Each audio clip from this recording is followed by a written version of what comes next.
source is more mysterious than science is able to define. There is a belief that goes way back in Judaism that Hebrew is a sacred language. That's strange to many Christians because Christianity doesn't have a sacred tongue, although Islam does. The way many Muslims feel about the Quran and the language of the Quran parallels the way Jews have traditionally felt about the Hebrew Bible. And Hebrew, being the sacred tongue, it is assumed is invested with ultimate significance, and every letter has many, many meanings. Orthodox believers see the essence of the divine in the language, that the words used for writing the books of Genesis, Exodus, Leviticus, Numbers, and Deuteronomy were supernaturally imparted to Moses by God and are therefore sacred.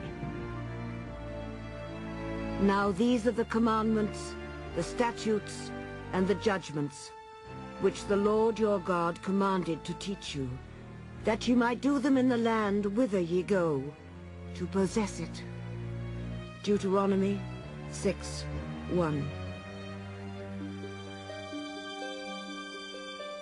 There are exactly 613 precepts or laws within the 5 books of Moses. 248 of them are positive laws, such as the commandment requiring that the sanctity of the Sabbath be observed. 365 of them are negative restrictions, as those which prohibit theft, adultery, and murder.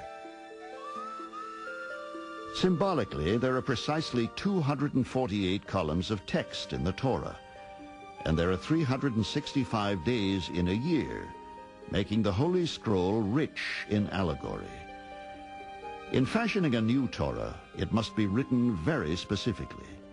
It must be written as Moses had written it, only in Hebrew, and in the same way that he wrote it, with the columns of letters, so that you have eventually the number of columns that come together with the days of the year that make up all the commandments, the 613 commandments which are in the Torah. So 248 columns, 365 days, the two together become 613, which are the number of commandments which are in the Torah. To the Jewish mystics of old, there was another mysterious depth to the Torah. The structure of the text was an attempt to symbolize the divine in man. Its 248 columns were believed to relate to the number of component parts that make up the human skeleton, and the 365 negative laws symbolize the number of main nerves and blood vessels in the human body. There is also belief that all of the Torah is one long name of God. And that belief actually becomes more intriguing if you look at ancient manuscripts of the Torah, like the Dead Sea Scrolls, because you see that when people first wrote scrolls like the Torah, they made no separation between paragraphs, between sentences, or even between words. And so it looks like one long run-on word from beginning to end. And we human beings have to break it up in order to understand the individual words. But if we could put it all together somehow, this mystical teaching tells us, it would read as one long name of God. For at least 1,000 years, the mystic view has caused a wellspring of questions and interpretations to flourish around the topic of who may originally have written the texts. Much of the debate was centered on the alphabet and language itself.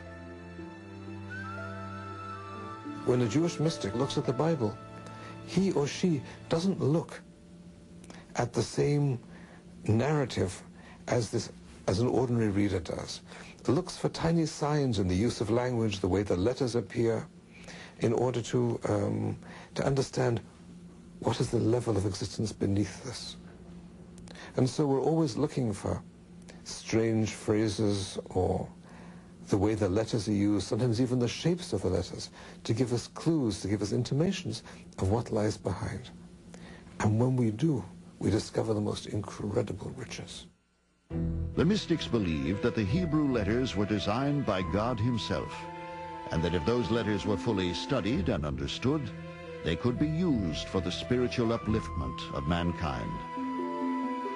Each letter, the shape of each letter, channels a very specific dimension of energy, which we also refer to as consciousness. Consciousness of the light force of God. What these Hebrew letters can do for us, and that is what the entire revelation on Mount Sinai was about, is to provide us with the tools by which we can structure a future devoid of chaos, pain, and suffering. The future can be shaped, formed by the individual if he understood, if he was taught how to make use of these configurations of different letters and different words. When you read the Bible, you see that the rabbis come up with interpretations that seem very far from the text. They do that because the assumption is God isn't redundant. And if God is in that text, every letter, every word, every mark on the page has many, many, many different significances. There are no numbers in Hebrew. Letters are used instead. So each letter of the alphabet is associated with a numerical value. Aleph, the first letter, is 1. Hey, the fifth letter, is 5. Kuf is 100, and on and on.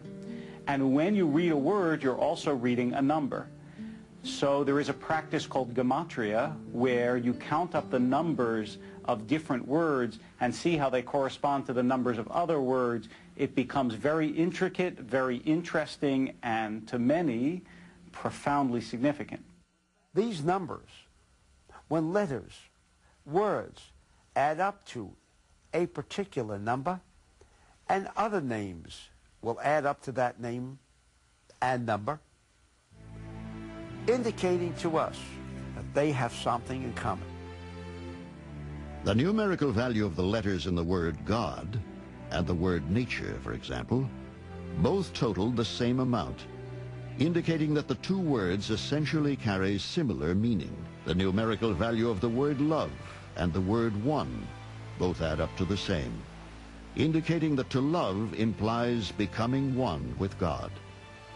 But for most people, numerology merely served to deepen the exquisite mystery of the origins and ancient use of the language. It is a field which has now attracted the scientist. Many researchers, working independently of one another, claim to have unlocked an extraordinary range of secret words, hidden messages, and concealed information embedded within the text. Using the computer to search for repeating patterns of letters, some claim to have found entire phrases and prophecies foreshadowing events such as the Second World War, the Holocaust, and even the outbreak of modern diseases such as AIDS.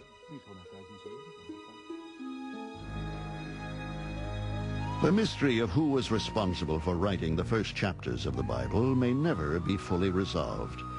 Perhaps the mystic course or evaluation by science are only two of the many pathways into the hidden depths of the Hebrew Bible. The most interesting claim that Jewish mysticism makes is that the Torah is really about the psychology, although they don't use that word, of God. And the drama of Abraham and Sarah and Isaac and Jacob and Leah and Rachel and all of the characters in the Torah is really the drama of the internal workings of God as God creates and cares for the universe. So when you read the Bible, what you're really doing is reading it on one level as history, on another level as human spiritual guidance, and on a third and deepest level as an insight into the very nature of the creator of the universe. Because so much of its origin is hidden in obscurity, the Torah has been the cause of much controversial debate. Something like 25% of the words in the Hebrew Bible are of disputed meaning. There's no way that we're ever going to know all the facts regarding the entire environment in which the Bible was composed. We're never going to know everything about the Bible. The Bible, perhaps, is one of the permanent mysteries of mankind, and perhaps that's